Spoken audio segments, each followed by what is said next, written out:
मोनी चिड़िया एक गरीब चिड़िया थी। वो हिमालय के घने जंगल में छोटे से घोंसले में रहती थी। वो बहुत गरीबी में जीवन बिता रही थी। अब चलकर दूसरे जंगल में कोई नौकरी तलाशनी होगी। यहाँ तो कोई काम मिलता नहीं है। वो दूसरे जंगल में नौकरी की तलाश में निकल गई। काफी देर हो गई, अब वो उड़ते उड़ते थक गई थी। अब उसे बहुत भूख लग रही थी। वो एक पेड़ के नीचे जाकर बैठी और वहीं बैठकर अपने साथ लिया हुआ खाना खाने लगी। तभी अचानक पेड़ से आवाज आई, अरे कोई है जो मुझे पानी पिला दे। मोनी के पास पानी की बोतल थी। उस बोतल का सारा पानी उसने पेड़ में डाल दिया। पेड़ की जड़ में पानी पहुंचते ही पेड़ बोला, तुमने मुझे पानी पिलाकर मेरी सांसें लौटा दी है। मैं तुमसे बहुत प्रसन्न हूँ। इस पेड़ के नीचे गड्ढा है, उसमें कुछ बीज है। उन्हें अपने साथ ले जाओ और अपने आंगन में लगा दो, लेकिन आज के बाद कभी आंसू मत गिराना।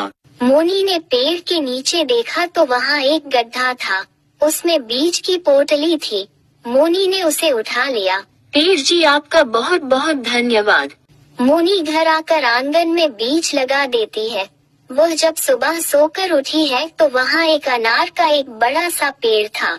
मोनी पेड़ को देखकर बहुत खुश हुई। यह अनार का पेड़ कैसे मेरी इच्छा पूरी कर पाएगा। तभी उसने देखा कि पेड़ की कुछ डालियों पर अनार लगे हुए हैं और एक अनार नीचे गिरा हुआ है। उसने अनार तोड़कर देखा तो अनार के बीज हीरे के थे। मोनी हीरे देखकर हैरान रह गई। अरे ये तो कमाल हो गया। इन अनारों के अंदर तो हीरे हैं। वो पेड़ पर चढ़कर सारे अनार को तोड़ने का सोच रही थी।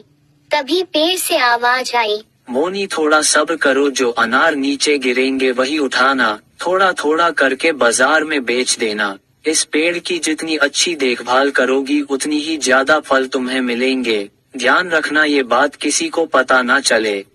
मोनी पेड़ से देखभाल करने लगी। थोड़ी देर बाद वो हीरे लेकर बाजार गई और उन्हें बेच दिया। उसको उम्मीद से ज्यादा पैसे मिले। अब वो बहुत खुश थी। अब ये रोज का नियम बन गया था। धीरे धीरे उसके पास बहुत धन हो गया। अब वह कहीं काम पर नहीं जाती थी। उसके रहन सहन में भी बदलाव आ गया था। अरे गरीब मोनी की तो किस्मत ही पलट गई। पता नहीं उसके पास अचानक इतना धन कहाँ से आया। कालू हमेशा इसी ताक में रहता था कि मोनी क्या